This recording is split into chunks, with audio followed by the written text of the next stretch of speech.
নমস্কার বন্ধুরা, চলে এসেছি কথা সিরিয়ালের নতুন একটি আপডেটস নিয়ে।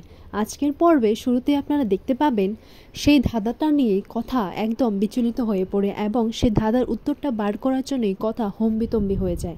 কথা তার ডায়েরিতে সেই ধাঁধাটা লিখে নেয় এবং সেই ধাঁধাটা বারংবার পড়ে ও এটাই বোঝার চেষ্টা করছিল যে মাধু দিদি আসলে কী বলতে চেয়েছিল। এইদিকে ছোটকা, এভি আর বাকি সবাই চলে আসে। তখন ছোটকা কথাকে এইভাবে দেখে এটাই বলে যে কথা হয়তো এই ধাঁধাটা মানে বোঝার চেষ্টা করছে। এইদিকে ছোটকা আর বাকিরাও ধাঁধার এক এক অংশগুলো বলে দিচ্ছিল, যেমন সবাই এই ধাঁধাটা বোঝার চেষ্টা করছিল। অবশেষে এক এক করে প্রত্যেকটা ধাঁধার মানেটা কথা একটু না একটু বার করে নেয়। আর সবার শেষে এটাই দেখা যায় যে সব ধাঁধাগুলোর উত্তর একদিকেই যাচ্ছে, মাছ আর জল। এই জল আর মাছ আর ওই মন্দিরের ঐশ্বর্যগুলো জিনিস, ঐতিহাসিক জিনিস, এই সবই ব্যাখ্যা দিচ্ছে। আর বাকিরা সবাই এটাই বলে যে আমরা এখানে আসার পর থেকে মাধু কিন্তু আমাদের আটকে যাচ্ছে আর বারণ করে যাচ্ছে যেন আমরা মন্দিরের দিকে না যাই। সবাই বুঝে যায় যে মন্দিরে নিশ্চয়ই বেআইনি কাজ চলছে, মন্দিরের ঐতিহাসিক মূর্তিগুলো এই সবই পাচার হচ্ছে। দেশের জিনিস যেন বিদেশে ভালোভাবে পাচার করতে পারে তাই জন্য সবাইকে ভয় দেখিয়ে রেখেছে আর এই সব ভাওতাবাজি করছে, আর আমাদেরকেও আটকে রেখেছে যেন আমরা সবটা না জানতে পারি। এরপর এভি বলে, আচ্ছা আমরা তাহলে মাধুকে গিয়ে ধরি না, দু ঘা দিলে ও সবটা বলে দেবে। এরপর কথা বলে, আপনি এত বিচলিত হবেন না, আপনি এত উত্তেজিত কেন হচ্ছেন? আমাদের সবটা ঠান্ডা মাথায় চিন্তা করতে হবে, এইভাবে মারপিট করলে হয় না, এত রেগে যান কেন বলুন তো আপনি?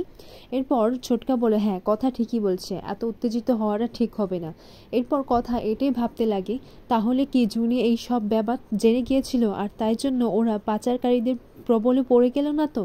তখন এভি বলে, তুই চিন্তা করিস না, আমি জুনিকে খুঁজে বের করে আনবই আর জুনিকে আমরা পেয়ে যাব, তুই চিন্তা করিস না।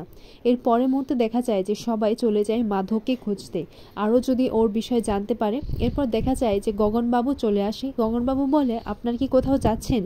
আর মন্দিরে গিয়ে আপনারা কি কিছু জানতে পারলেন? জুনি ম্যাডামকে খুঁজে পেলেন? এরপর গগনবাবুকে এভি আর কথা সবাই মিলে সব বিষয়টা জানায় যে মন্দিরে বেআইনিভাবে কাজকর্ম চলছে। এটা শুনে গগনবাবু আশ্চর্য হয়ে পড়ে এবং শকড হয়ে যায় যে আমাকে না জানিয়ে, আমার পারমিশন ছাড়াই এইসব করছে, আমাদের পূর্বপুরুষদের জিনিসগুলো এইভাবে বেআইনিভাবে পাচার করা যাচ্ছে, এটা তো অসম্ভব। এরপর কথা আর এভি বলে, আচ্ছা আমরা কিন্তু সাসপেক্ট একজনকেই করছি আর এর মধ্যে হতে পারে মাধু যুক্ত আছে।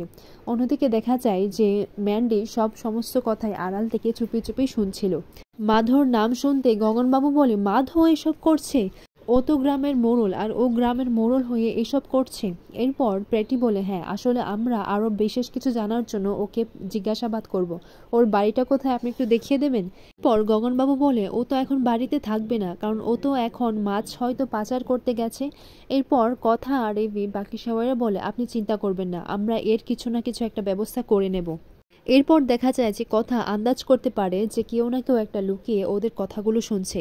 তখন কথা বলে, কে ওখানে? আর এটা শুনতে ম্যান্ডি সেখান থেকে পালিয়ে যায়। আর ম্যান্ডি পালিয়ে যাবার পরই তার মাথার থেকে একটা কাঠি পড়ে যায়।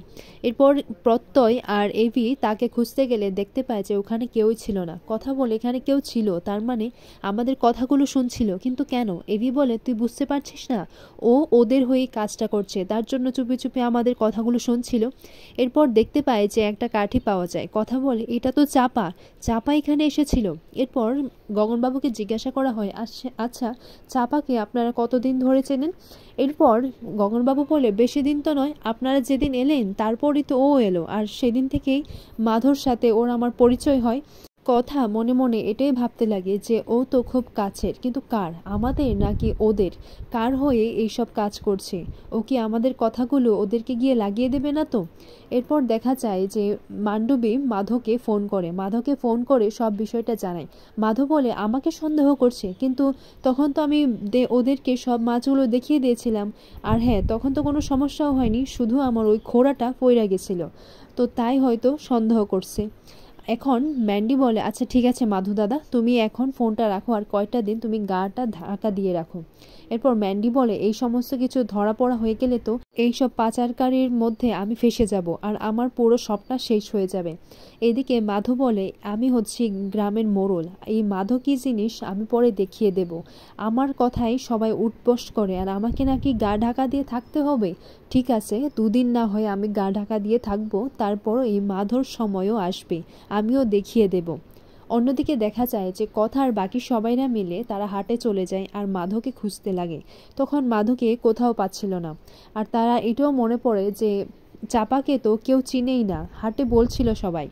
এরপর কথা ঠাকুরের কাছে প্রার্থনা করে যে গণেশ দাদা, আমি যেন আমার বোনকে খুঁজে পাই, আমার পর তো সব দায়িত্ব আমার উপরই, আমি যেন ওর খোঁজ পাই আর ওর তুমি অক্ষয় রেখো।